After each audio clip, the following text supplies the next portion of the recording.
అండి. అందరూ బాగున్నారా? అయితే లాస్ట్ టైమ్ మేము చర్చ్‌కెళ్ళినప్పుడు మళ్ళీ ఇంటికి రిటర్న్ అయిపోతుంటే మా పెద్దోడు ఐస్ క్రీమ్, ఐస్ క్రీమ్ అని గోల చేశాడు. సరే దగ్గరలో డ్యూమాన్ క్రీమరీ ఉంటే అక్కడికెళ్ళామనమాట. మా వోడు చూడండి ఎంత ఎక్సైటెడ్‌గా ఎళ్తున్నాడో లోపలికి. డ్యూమాంట్‌లో చాలా ఐస్ క్రీమ్ ఫ్లేవర్స్ ఉంటాయి. ఇంక్లూడింగ్ ఎవ్రీ ఫ్రూట్ ఫ్లేవర్ గూడా ఉంటదక్కడ. కానీ మేమెప్పుడు తీసుకునేది ఓన్లీ చాక్లేట్ అండ్ వెనిల్లా. మా వోడు వైట్ ఐస్ క్రీమ్ అని అదే తింటాడు. చూడండి మా వోళ్ళు హాయ్ చెప్తున్నారు కెమెరాకి. మా చిన్నోడు కూడా జాయిన్ అయ్యాడనమాట హాయ్ చెప్పడానికి. కొంచెం టైమ్ స్పెండ్ చేసిన తర్వాత మా ఆర్డర్స్ అయితే మాకొచ్చేసినాయి. నాది చాక్లేట్, మా వోడిది వెనిల్లా. నేను కూడా తినడం స్టార్ట్ చేశాననమాట. మా పిల్లలు కూడా ఇద్దరు తినడం స్టార్ట్ చేశారు. ఈలోపు మా హస్బెండ్ కేక్ ఏదో నచ్చి చూడ్డానికి బాగుందని కేక్ ఆర్డర్ చేశారనమాట. కానీ అది టేస్ట్ చూడగానే అస్సలు బాలేదు. చాలా చెడ్డాలంగుంది. అందుకే లుక్స్ చూసి మోసపోకూడదనమాట. ఈలోపు మా ఇవాన్ష్ దగ్గర నేను కొంచెం ఐస్ క్రీమ్ టేస్ట్ చూద్దామని తీసుకుంటున్నాను.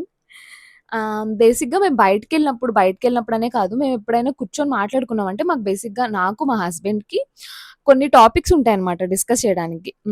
అవేంటంటే మేమెక్కువగా పాలిటిక్స్, మ్యూజిక్ అండ్ మూవీస్ గురించే డిస్కస్ చేసుకుంటాం. మూవీస్ అండ్ మ్యూజిక్‌లో నాకు కొంచెం కొన్ని తెలుసు కాబట్టి పాలిటిక్స్ అంటే నాకేం తెలీదు. కానీ నేను చాలా డౌట్స్ అడుగుతాను మా హస్బెండ్‌ని. ఇదేంటి? ఇదెందుకిలా జరిగింది? ఆయనెందుకలా చేశారు? ఆయన క నేను అడిగిన క్వెషన్స్ అన్నిటికి మా హస్బెండ్ చాలా ఓపికగా ఆన్సర్ చేస్తారనమాట. మా చిన్నోడు చూడండి మూతంతా ఎలా చేసుకున్నాడో. ఐస్ క్రీమ్ చూడండి మూతంతా ఎలా చేసుకున్నాడు. అక్కడ ఐస్ క్రీమ్ తినడం అయిపోయిన తర్వాత మొత్తం అట్లా క్లీన్ చేసేసి ఇంటికి బయలుదేరిపోయాము. నేను బయలుదేరిపోయే కంగారులో నా బ్యాగ్ లోపల మర్చిపోయాను. యువాన్ష్‌ని తీసుకురమ్మని పంపించాను లోపలికి. వాడు చూడండి ఎలా మెడలో ఏసుకొనొస్తున్నాడో. ఇక్కడ నుండి ఇంకా అక్కడ పనయిపోయినాక ఇంటికి బయలుదేరిపోయామనమాట. మాకు ఎవ్రీ సండే ఒక రిచువల్ ఉంటది. ఏంటంటే చర్చ్‌కెళ్ళాలి, బయటకెక్కడికైనా ఎళ్ళాలి. అక్కడ నుండి వచ్చిన తర్వాత అమ్మ వాళ్ళ ఇంటికెళ్ళి అక్కడే డిన్నర్ చేసి ఇంటికి బయలుదేరాలి. అలాగే నేనింక డిన్నర్ చేయడం స్టార్ట్ చేశాననమాట. ఇంకా మా అమ్మకి ఆ కబుర్లు, ఈ కబుర్లు చెప్పుకుంటూ డిన్నర్ అంతా కంప్లీట్ చేద్దాం అనుకున్నా గానీ, ఆ కబుర్లో పడి తినడం తగ్గిచ్చి కబుర్లు ఎక్కువైపోయినాయనమాట. అలాగే మా అమ్మకి కూర బాలేదు అది ఇది అని చెప్పి వంకలు పెడుతున్నా అనమాట. అలా మాట్లాడుకుంటా ఉంటాము. మాట్లాడుకోవడం అయిన తర్వాత ఇంకా మా అమ్మకి చెప్పాను. "ఇంక వెళ్తామమ్మా" అని చెప్పి.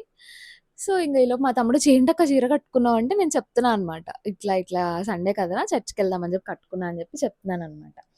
అలా మా డే ఎండ్ అయింది డిన్నర్‌తో. డిన్నర్ చేసేసి ఇంటికి బయలుదేరిపోయాం. వీడియో నచ్చితే లైక్ చేయండి. Thank you for watching. Bye.